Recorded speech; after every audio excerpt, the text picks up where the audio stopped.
Mucha es la polémica que se ha desatado tras conocerse el fallo de la Corte Suprema de Justicia que apoyaba el reclamo del gobernador, de Horacio Rodríguez Larreta en torno a la situación de la presencialidad de clases. Recordemos que el presidente Alberto Fernández había dictaminado a través de un DNU la suspensión al menos por 2 semanas de la presencialidad, a lo que luego fue extendido. Lo cierto y concreto es que Larreta dijo: nosotros tenemos la posibilidad de contar con nuestra propia autonomía, es decir, que el artículo 2 de este decreto era lo que se estaba cuestionando. Como bien decías vos, Joel, por unanimidad la Corte Suprema ha fallado a favor del gobierno de Larreta, en este caso para permitir la continuidad de las clases presenciales, a lo que ha sido fuerte y duramente cuestionado por el gobierno nacional. Y es por eso que estamos con Antonio Hernández, un abogado especialista en Derecho Constitucional,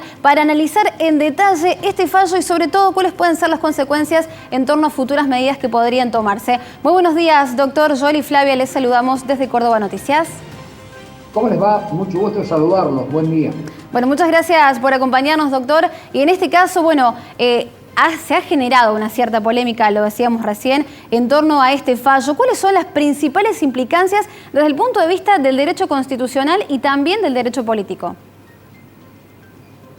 El fallo es muy importante en cuestiones federales, porque claramente la Corte reconoce lo que se había sancionado en la reforma constitucional de 1994 a favor de una autonomía plena de la ciudad de Buenos Aires, que es un nuevo miembro en la relación federal, que es casi como una provincia y, por supuesto, tiene su propia constitución que garantiza derechos como los de salud y educación. Así que, en definitiva, la Corte lo primero que hace, es cierto, son 3 votos, pero todos concurren para afirmar esto, la autonomía plena de la ciudad de Buenos Aires, algo que ya venía reconociendo la Corte en una serie de fallos anteriores.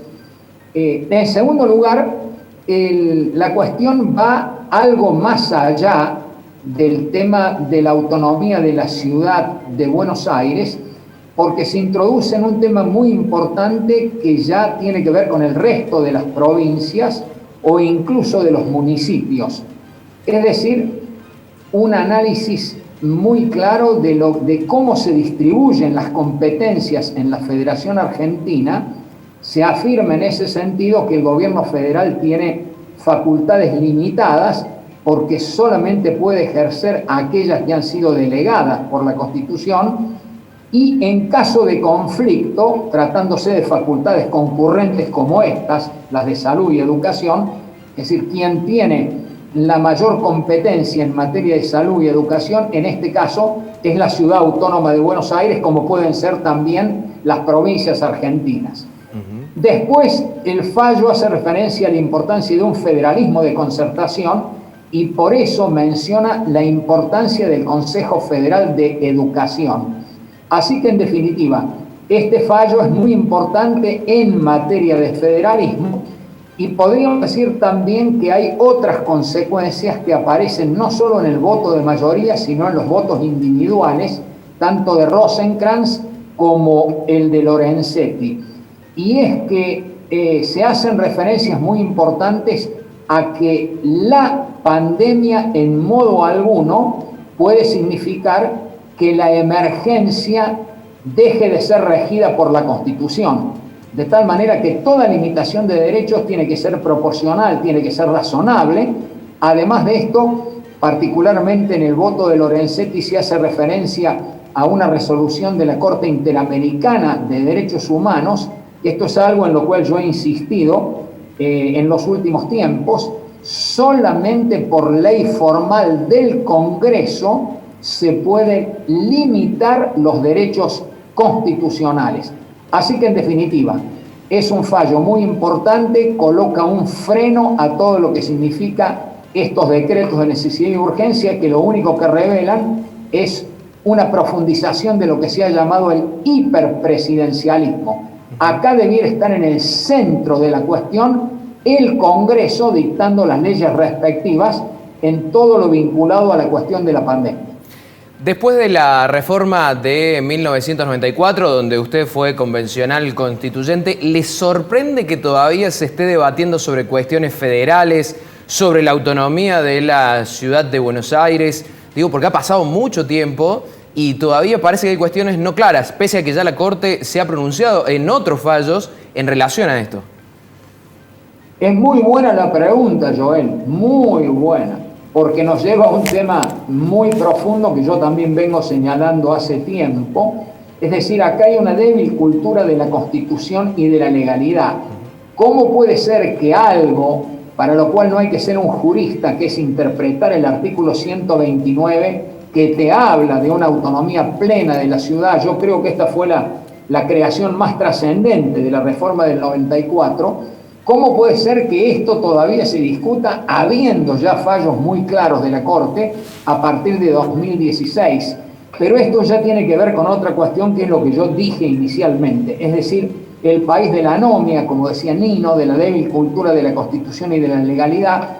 Pero si nosotros fuimos constituyentes con Maqueda, con Rosati y con Cristina Fernández de Kirchner, ¿cómo se van a sorprender con este tema y cómo van a aparecer con estas descalificaciones al fallo, cuando en definitiva acá aparece otro tema? Es decir, la idea de desconocer cuestiones fundamentales del sistema republicano y federal de nuestra Constitución. No hay ninguna duda que las afirmaciones del presidente, de la vicepresidenta, del ministro de Justicia y ahora del viceministro de Justicia son verdaderamente lamentables, y lo que desnudan es otra intencionalidad. Es el ir por todo, es ir por encima de la Constitución, es afectar la división y equilibrio de los poderes. Esto es lo que está ocurriendo en este momento. La Corte simplemente ha cumplido con su deber. Doctor, es sin lugar a dudas muy preocupante lo que está mencionando, porque estamos hablando de un presidente que, además de ser abogado, es docente en la universidad.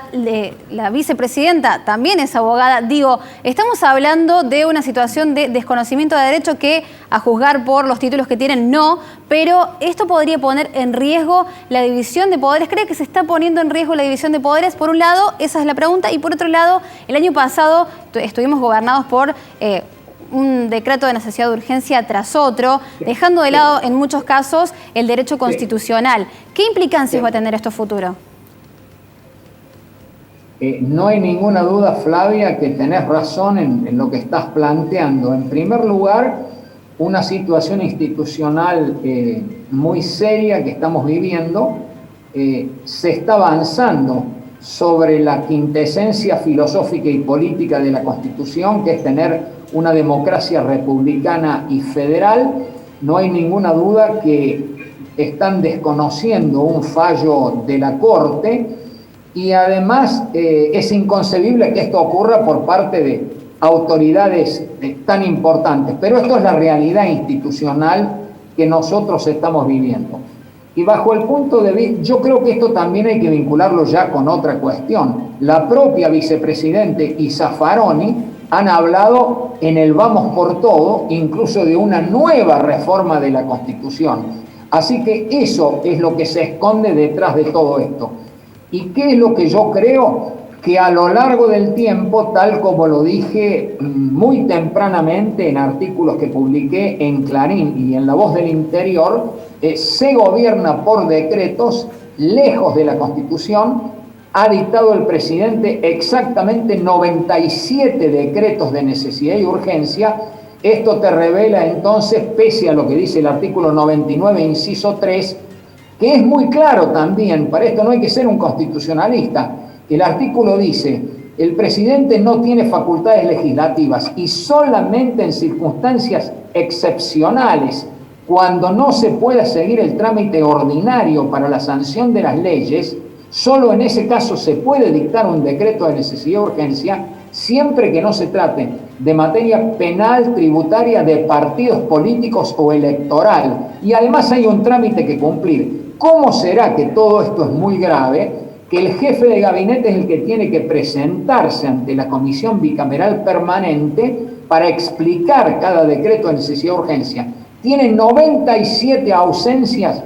El señor Cafiero, que es otro que ha dicho también realmente cosas realmente tremendas de este fallo de la Corte, también evidenciando un enorme desconocimiento de la Constitución Nacional. Bueno, esta es obviamente la decadencia institucional de la Argentina, esta es la situación en que nosotros nos encontramos, y esto claramente nos está diciendo que el único camino que tiene la Argentina para ser un país en serio, porque el país ha perdido el rumbo hace mucho tiempo, es volver a la plena vigencia de la Constitución, cuyo primer objetivo, como lo dice el preámbulo, es consolidar la unión nacional.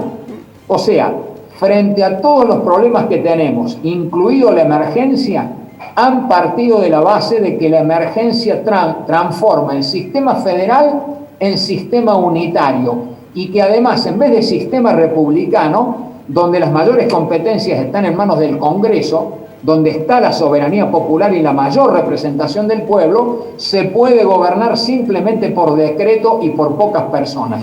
Claro, así nos está yendo. Uno de los peores manejos de la pandemia que se han dado a nivel mundial. Sí, lamentablemente en los números y los datos concretos se refleja parte de lo que usted menciona. Así que, doctor, muchísimas gracias por su tiempo y sobre todo por la claridad de sus conceptos. Gracias por esta posibilidad, los felicito, les mando un gran abrazo. Muchísimas gracias.